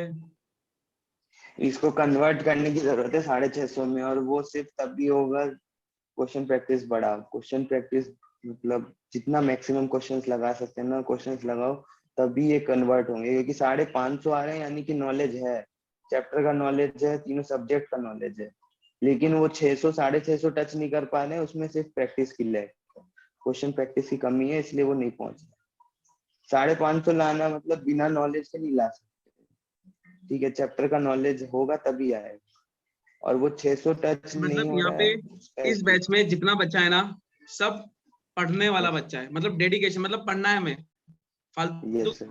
काम नहीं है, बस पहले पढ़ना है हमें, कैसे भी खत्म करना है। मतलब यस सर। निहारिका है, रोजमाला है, अशुंता है, जितने भी बच्चे हैं और भी रेस्ट ऑफ, ठीक है, जिनके नाम मैंने लिए नहीं, सारे के सारे बच्चे पढ़ने वाले हैं। बट कहीं यस ना सर। कहीं लैग हो जाते हैं, कहीं एग्जॉस्ट हो जाते हैं ये लोग कि यार इतना सारा टेस्ट दे दिया सर ने, ये दे दिया वो दे दिया। मतलब मेरा जनवरी से फुल कोर्स चल रहा ये है, तो परेशान है ये मेरे से यस। अभी तो। नहीं, ये तो रहता है सर, थोड़ा सा ड्रॉपर में तो वो भी मेंटली चलता रहता है कि अब इस साल भी नहीं हुआ और तो मैंने क्या ड्रॉपर को बोला है, करेंगे, इनके साथ एक दिक्कत और फिर होती क्या है कि करेंगे। इनको लगता है कि इन्होंने पढ़ा हुआ है तो ये वो टॉपिक स्किप कर दें, कभी कभार इनके दिमाग में ऐसा भी चलता है। हाँ वो तो है सर, उसका तो सबसे बेस्ट तरीका ही मैंने यही बताया सर, पेपर वाला। क्योंकि पेपर करेंगे तो ओरिजिनलिटी पता चलेगी ना, कि भले हमको लग रहा था कि ये चैप्टर पढ़ा हुआ है, लेकिन वो नहीं पढ़ा हुआ, उसके क्वेश्चन नहीं बन रहे आपसे, तो वो उसी से मैं इनको कहता हूँ उसका पढ़ना इज नॉट मेरे लिए इम्पोर्टेंट, वो बहुत कि जब तक आप बेनिफिशियल क्वेश्चन नहीं था आगे। लगाओगे। Yes sir. ये क्वेश्चन कम लगा, ये मैं इनको हमेशा ये बोलता हूँ जब भी कोई टॉपिक कराता हूँ कि क्वेश्चन सबसे ज्यादा करो। चैप्टर खत्म हो गया ना, चैप्टर खत्म करने से मतलब नहीं है, क्वेश्चन नहीं करोगे तो कोई चैप्टर यस। खत्म करने का मतलब नहीं है। हाँ नहीं है सर, क्योंकि वो रिसेंट में कुछ दिन के लिए ध्यान रहता है, उसके बाद वो भूल ही जाता है। कितना भूल भी जाते हैं। कॉन्सेप्ट कितनी भी अच्छे तरीके से पढ़ लें, 1 2 3 घंटा 4 घंटा लगा के पढ़ लें, लेकिन अगर उसके क्वेश्चंस नहीं लगाए ना तो नहीं याद रहता लंबे टाइम। क्वेश्चंस लगाए होते हैं ना तो वो बार बार टॉपिक हिट करते हैं, वही कॉन्सेप्ट बार बार हिट करते हैं। और बहुत सारे मैं क्वेश्चंस इनको लगाते कहता हूँ कि हैं तो बार बार यही आप पता चल। हाँ सर। फुल टेस्ट का सिलेबस का टेस्ट देंगे ना, तो ये बार बार जैसे कोई चैप्टर के हर क्वेश्चन आएंगे, इनको कोई टॉपिक का क्वेश्चन नहीं आएगा, मतलब जीरो ऑर्डर का आ गया, फर्स्ट का नहीं आया, तो ये बार बार फर्स्ट ऑर्डर पढ़ना चालू कर देंगे ऐसे।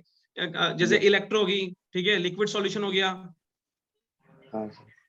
तो ये बार बार क्वेश्चन सॉलिड आएंगे तो इनको स्टेट्स याद हो वगैरह। जाएंगे। हाँ, हाँ सर। और इसमें तो तो आंसर इनमें याद हो जाने चाहिए वैसे तो। यस सर, सॉलिड स्टेट्स वगैरह हैं, इनके तो क्वेश्चंस ही लगा लिए तो वही रिपीट होने हैं क्वेश्चन, वही same questions solid repeat surface, होंगे as it is biomolecules, questions repeat polymer, होंगे। Chemistry in yes sir. Everyday life, इनमें तो एकदम मतलब फिक्स है, 5 सवाल और लगा केमिकल लो तो बॉन्डिंग, इनमें से ही एक सवाल है। केमिकल बॉन्डिंग के पीवाईक्यू जितने हैं वो लगा लो। हाँ सर बिल्कुल। मतलब क्वेश्चंस करना तो बहुत जरूरी है, और जिसके 500 के ऊपर आ रहे हैं उनके लिए तो मतलब सिर्फ यही बचा है, उसके अलावा को कुछ किसी चीज की जरूरत नहीं। और 500 से जिसके कम 500 के जिनके आ नीचे आ रहे रहे हैं हैं उसको उनके 500 लिए लाने के ठीक लिए है। क्या करना पड़ेगा? उनको सर उनको यही पता करना है कि कहाँ पे वीक पढ़ रहे हैं, उन चैप्टर को दोबारा पढ़ना पड़ेगा।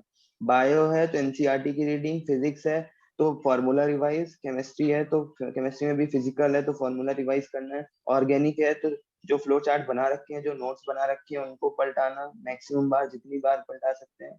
और इनऑर्गेनिक है तो इनऑर्गेनिक के कॉन्सेप्ट ध्यान रह जाते हैं, एक्सेप्शंस नहीं ध्यान रहते, तो एक्सेप्शंस पे एक बार नजर डालना, जो एक्सेप्शंस एग्जाम में आते हैं, सारे नहीं पढ़ाए तो बहुत सारे एक्सेप्शन आते हैं, वो पर्टिकुलर एक्सेप्शन जो एग्जाम में बार बार आ रहे हैं, हर पेपर में पूछ रहे हैं। जैसे एसिडिक और बेसिक स्ट्रेंथ का है, वो हर एक पेपर में एक क्वेश्चन आना है, और एक्सेप्शन पे बेस्ड भी आ सकता है, कोई बड़ी बात, तो उसके एक्सेप्शन सारे देख लेने हैं। तो जिनके कम आ रहे 500 से, वो तो थोड़ा सा मतलब अपने नॉलेज में इम्प्रूवमेंट करें, और जिनके 500 से ऊपर आ रहे हैं वो अब परफेक्शन की तरफ ले जाएं और सिलेबस को सम अप करने की तरफ ले जाएं, और कि मैं जो इनको ये भी सिलेबस कहता को हूँ अब कि जो किस तरह मौसम से का टेस्ट खत्म, होगा उससे इजी आएगा नीट का टेस्ट, ये भी बता आराम दें। से बिल्कुल इजी आएगा। बस दिक्कत वहां ये आ जाएगी कि वहां सिलेबस पूरा आएगा, जिसकी आप प्रिपरेशन नहीं कर रहे होंगे अगर तो वही दिक्कत आ जाएगी कि वो पूरे सिलेबस का इजी पेपर आएगा, और अभी क्या होता है, अभी 1-2 चैप्टर का कॉम्प्लेक्स पेपर आता है, तो सिलेबस सम अप करना जरूरी है, तब जाके नीट का पेपर एकदम फ्लो आराम से निकलेगा।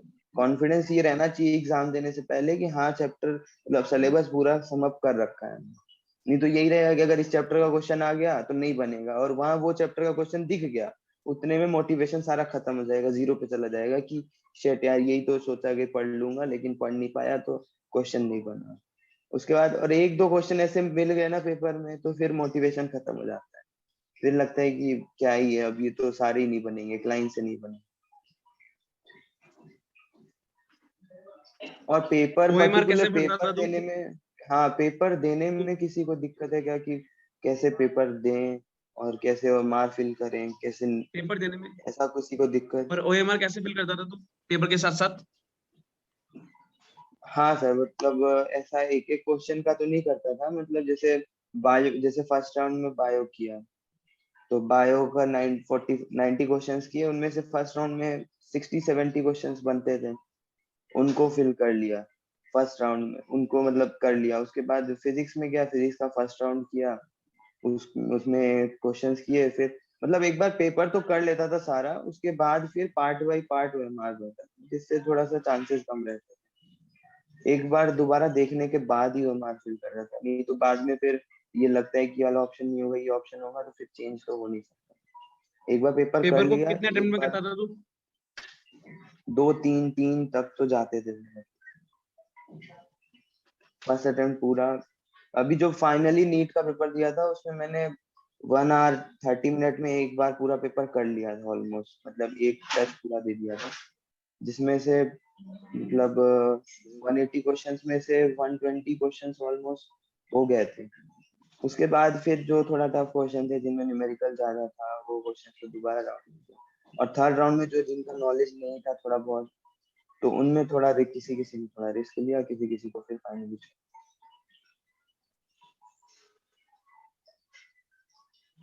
3 राउंड ही सर तो आइडियल गाइस, होता है। एक राउंड में जो एकदम बेसिक क्वेश्चन है, ओरली हो रहे हैं, विद इन 5 to 10 सेकंड हो रहे हैं, वो करना। सेकंड राउंड में थोड़ा टाइम देने वाले, टाइम कंज्यूमिंग क्वेश्चंस को करना। और थर्ड राउंड में थोड़ा एक्स्ट्रा अगर सोच पा रहे हैं उसके बारे में तो करना, नहीं तो किसी में अगर थोड़ा सा बन रहा है, थोड़ा नहीं बन रहा है, रिस्क लेना है, तो वो क्वेश्चंस करना। और फिर या फाइनली छोड़ना, वो थर्ड राउंड। और कुछ कुछ पेपर में क्वेश्चन तो ऐसे दिख जाएंगे फर्स्ट राउंड में, जिनको वहीं पे क्रॉस कर देना है कि ये क्वेश्चन करना ही नहीं है, वो टच ही नहीं करना है। वो क्वेश्चंस ऐसे होंगे जिनका या तो वो चैप्टर ही छोड़ के गए हैं, वो यूनिट छोड़ के गए हैं, उससे चैप्टर उससे क्वेश्चन आ गया, तो उसको वहीं पे क्रॉस करना है, उसको टच ही नहीं करना।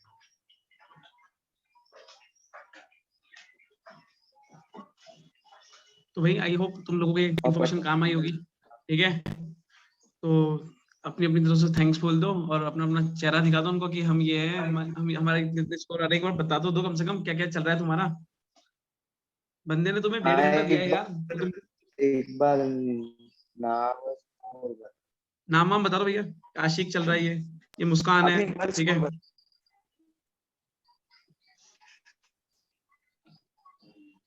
आशिक, आर्यन, आर्यन कौन है?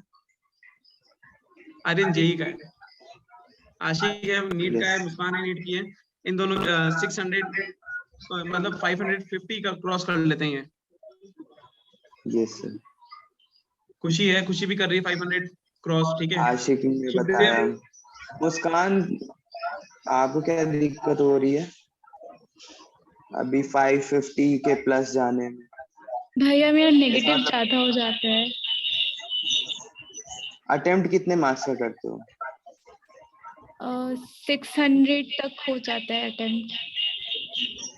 अच्छा, अभी जो मतलब अभी रिसेंट में कैसे पेपर दिए, कंप्लीट सिलेबस के कि चैप्टर वाइज? अभी तो चैप्टर वाइज ही चल रहा है। अच्छा, तो चैप्टर वाइज में तो जो पेपर आते हैं उनमें तो थोड़ा टिपिकल क्वेश्चंस भी होते हैं, तो ठीक है 600 अटेम्प्ट कर रहे हैं, 550 मार्क्स आ रहे हैं, लेकिन वही है कि ड्रॉप है, कितने ड्रॉप है? फर्स्ट ड्रॉप है। हाँ तो वही है, पेपर लगाओ, पेपर पूरे लेंथ वाले पेपर लगाओ, तो उससे पता चलेगा कि किस चैप्टर में और एफर्ट डालने की जरूरत है।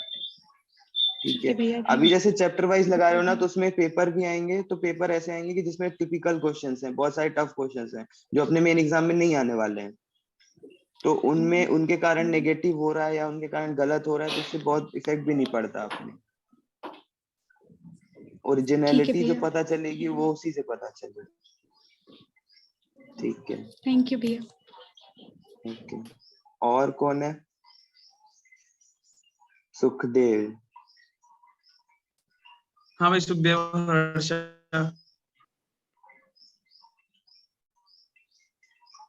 इसके थोड़ा नंबर कम आते हैं सुखदेव के, है ना? अभी पता नहीं कहाँ मग्न रहता है ये। और और एक हर्षा। हर्षा है, ठीक है। नंबर बढ़िया आ रहे हैं, बढ़िया कर रही है लड़की, ठीक है। यस। क्या दिक्कत है ये तू ही पूछ ले, तो शर्मा रही है लड़की तेरे से पूछने में। क्या क्यों भाई दिक्कत हर्षा? आ रही? कितने मार्क्स आ रहे हैं हर्षा आपके? वो तो पेपर पे डिपेंड करता है भैया, इस बार टफ था तो ज्यादा नहीं आ पाए थे।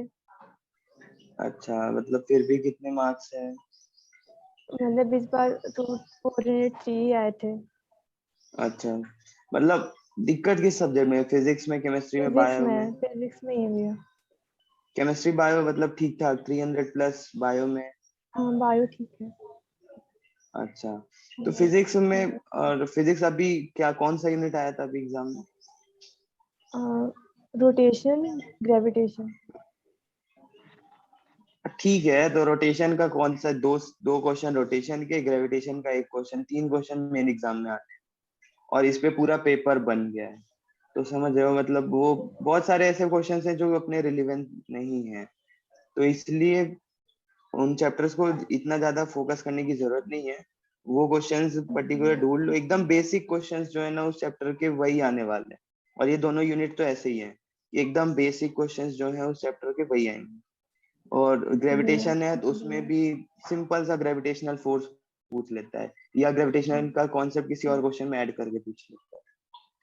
और रोटेशन है तो रोटेशन में भी अपन पढ़ते बहुत कुछ रह जाते हैं, फॉर्मूला याद करते रह जाते हैं, सारे फॉर्मूले याद करते हैं, लेकिन आखिरी में आएगा टॉर्क ही पूछ लेगा, बेसिक सा टॉर्क का फॉर्मूला का क्वेश्चन आ जाएगा। तो ये थोड़ा सा ध्यान रखो कि दिक्कत कहाँ हो रही। बेसिक कॉन्सेप्ट पे तो दिक्कत नहीं हो रही, अगर वहां पे हो रही है तो फिर चैप्टर में दिक्कत। अगर वो ठीक अच्छे है। क्वेश्चंस में हो रही है तो ठीक है, फिर क्वेश्चन ज्यादा करेंगे तो बन लगेगा। ठीक है भैया। और फिर कौन है? थैंक यू भैया। ओके। और तो सर अभी सबके कैमरे बंद।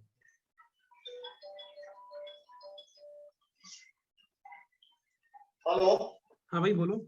और किसी को कुछ नहीं प्रॉब्लम? निहारिका, आयुषी, खुशी, और खुशी रॉय, जिया। बायो वाले सर और कौन है? बायो वाले? ये सब बायो वाले हैं। और कौन है बायो वाले? भैया बायो वाले बता दो भैया। ये निहारिका, ये सब बायो वाले एक बार हाथ खड़ा कर दो भैया, अपना अपना कैमरा खोल के, बस बायो वाले खोलना भैया, केवल बायो वाले सारे के सारे, ठीक है? ये सारे बायो वाले, निहारिका, यस सर। ये सब बायो वाले हैं। हर्षा, रोजमाला, दिव्या, मुस्कान, सुखदेव, आयुष, सना, जिया। बताओ कोई दिक्कत आ रही हो आप? निहारिका, कितने मार्क्स आए आपके?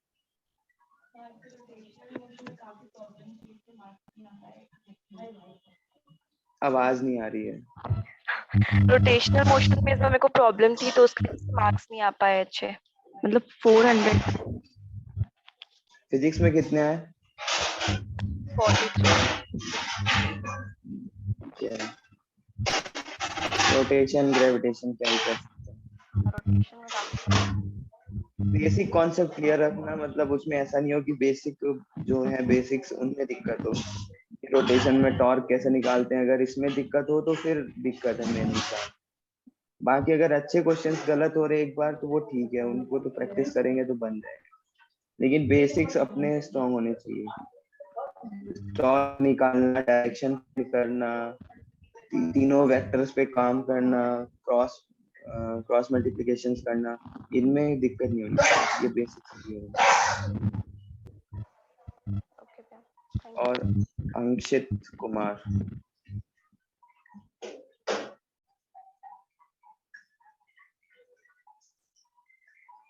और अंशित कितने मार्क्स आ रहे हैं तुम्हें? आवाज नहीं आ रही।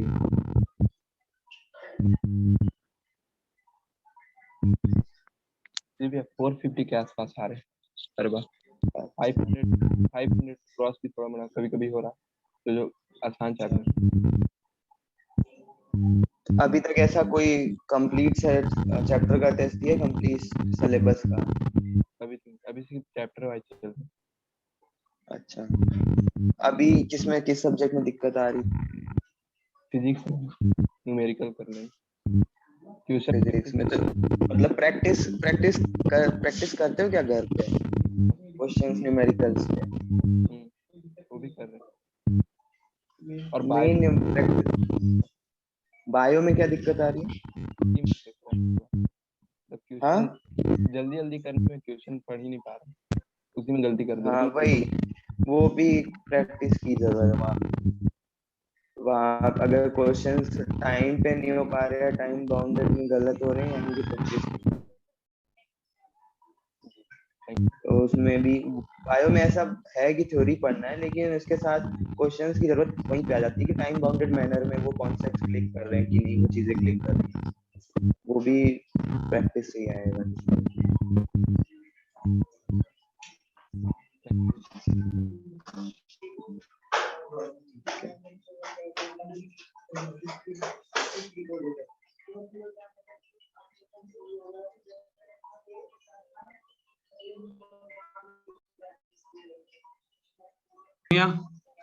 कुछ बच्चे हैं, अब इनको तूने Yes, बताया, आई थिंक इनको इनके लिए बेनिफिशियल होगा।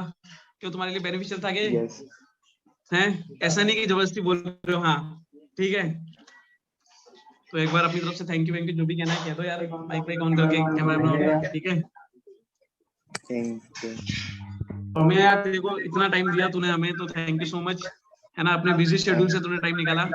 बट यहाँ पे बहुत सारे बच्चे ऐसे, रियली मैंने तेरे से बात इसलिए कराई क्योंकि मैं कोटा जा रहा हूँ अभी, तो मैंने कहा ज्यादा तेरी बात करा के जाऊँ इनसे। क्योंकि ये कुछ बच्चे ऐसे हैं जो, रियली कह रहा हूँ मैं, 10+ बच्चे तो बोल सकता हूँ जो गारंटेड है कि निकलेंगे भैया कैसे भी। बट इनको थोड़ा सा कि कभी ये पेपर दे पूरा ये एक चैप्टर पे बैठे हुए हैं, कुछ फिजिक्स में एक चैप्टर, बायो में 5-6 चैप्टर, मतलब ये फुल चैप्टर में खेलना नहीं चाहते। कुछ बच्चे ऐसे हैं जो पढ़ने वाले हैं, तो भी वो डर है सर, वो नहीं निकलेगा जब तक, तो एग्जाम में भी वही दिक्कत है। अभी तो घर में टेस्ट नहीं है। देंगे जब तक मजा नहीं है ना। नहीं सर, अभी घर में है, घर में तो निकाल ही सकते हैं प्रैक्टिस करते हो। बाकी नहीं तो वो एग्जाम तक अगर गया तो फिर वहां पे भी दिक्कत आएगी। अभी जो 550 आ रहे हैं वो 300 में कन्वर्ट है। और ऐसा लगता है ना 550-300 में ज्यादा टाइम नहीं लगता ना। नहीं लगेगा सर, जहाँ पूरा सिलेबस का आएगा, तो अभी इतने छोटे छोटे चैप्टर्स में आ रहे हैं, तो सारी चीजें ध्यान नहीं रहती हैं। तो वो तो जब कंप्लीट सिलेबस का आएगा तो और भी चीजें बिल्कुल भी नहीं आती।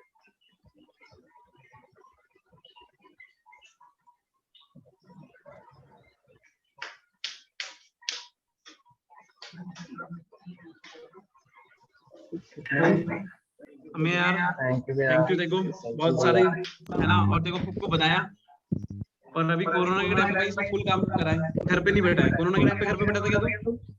नहीं सर, कॉलेज में ही था मैं तो बहुत सारा टाइम।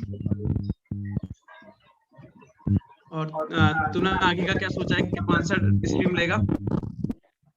अभी सर, अभी मेरा क्लिनिकल वाले सब्जेक्ट से स्टार्ट नहीं हुए हैं। प्री फाइनल फाइनल ईयर में क्लिनिकल सब्जेक्ट स्टार्ट होंगे, तो फिर उनमें एक बार थोड़ा प्रैक्टिस करके फिर डिसाइड करेंगे। और बाकी तो अभी नीट यूजी तो बहुत छोटी चीज हो जाती है सर। आगे तो अभी ऐसे बहुत बड़े बड़े एग्जाम, तो फिर से एग्जाम देना पड़ेगा नीट यूजी के लिए, तब जाके वो पीजी की सीट मिले। और पीजी की तो और कम सीटें हैं। अब तो हर कॉलेज में यूजी के लिए तो 250 सीटें, 180 सीटें, 200 सीटें। पीजी में तो 10-10, 15-15 सीटें हैं हर सब्जेक्ट।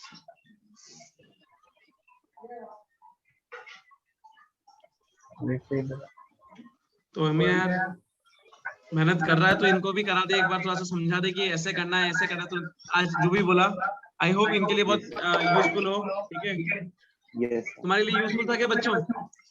Yes sir. बाकी और किसी को भी दिक्कत हो तो बाद में भी ऐसा कांटेक्ट कर सकते हैं, कोई बड़ी बात नहीं है। मतलब बाद ठीक है, मैं में भी नंबर कोई भी शेयर करूंगा पर्सनैलिटी तेरा इनको, कोई भी दिक्कत हो, पेपर कैसे करना है, क्या करना है, ठीक है। मतलब मैं चाहता हूँ कि यार अपन तो कम से कम ये तो जाए कम से कम कॉलेज में यार बढ़िया। मैं तो ये सोच के पढ़ाता हूँ, देख भाई। थोड़ा सा ही सर डिफरेंस रह जाता है, बहुत ज्यादा नहीं। सिलेक्शन अभी जैसे जिनके भी आ रहे हैं ना, सबके सिलेक्शन हो रहे हैं, लेकिन वही है प्रैक्टिस अभी नहीं रही, तो फिर वही डिफरेंस क्रिएट। और अभी का कट ऑफ ज्यादा हो चुका है मेडिकल के अंदर। बहुत ज्यादा सर, अब तो बहुत ज्यादा। अभी नए जो कॉलेज खुले हैं वो तक नहीं मिलते सर, अब 550।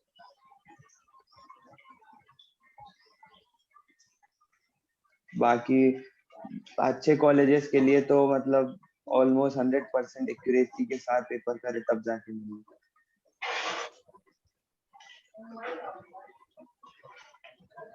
थैंक यू मैं इतना टाइम देने के लिए, है ना। यस सर, आगे भी जरूरत पड़ेगी तो आगे भी देखो डिस्टर्ब करूंगा मैं ऐसे ही, ठीक है। हाँ सर, बिल्कुल बिल्कुल, है ना। यस ठीक है, आपने कुछ गुर्गे हैं, ये बहुत बढ़िया कर सकते हैं, उम्मीद है मुझे तो कि ये कैसे भी निकल हाँ जाएंगे। Sir, but yes sir. इनको एक थोड़ा सा था कि मैं कहा तेरे से बात करूं, तो फिजिक्स कैसे करता रहा, केमिस्ट्री कैसे करता रहा, अटेम्प्ट कैसे करता रहा, तो मैंने कहा तेरे से कल बात हुई ऐसी, तो बिना कुछ Yes. शेड्यूल के अपन ने आज ऐसा काम कर लिया कि आज क्लास लंबी थी 2.5 घंटे की, हाँ तो मैंने कहा आज एक तेरे साथ शेड्यूल करते हैं ऐसे ही। इनको यस पता नहीं था, सर। ये किसी को पता नहीं था, कल तेरे से बात हुई तो आज फाइनलाइज हो हाँ, गया वो तो डायरेक्ट। रात में हुई थी सर, रात में। बिल्कुल। हाँ थैंक यू सो मच अमी यार, है ना। फिर अपन बाद में भी मिलते हैं, यस बात सर, करता हूँ मैं जैसे अभी फोन पे, है ना। ओके, हाँ sir, thank you thank you so much once again. ठीक है भैया, बच्चों तुम लोग भी अपना थैंक कुछ यू भैया। बोलना चाहो तो बोल सकते हो। थैंक यू भैया। थैंक यू भैया। Thank you, thank you. ठीक है, thank you sir, bye. Welcome. और रियली तो उस टाइम में तो बहुत बढ़िया था और आज भी वैसे ही है भाई, बिल्कुल ठीक है। Thank you, bye and best of luck once again, तेरे को भी वंस अगेन फ्यूचर के लिए। Thank you sir.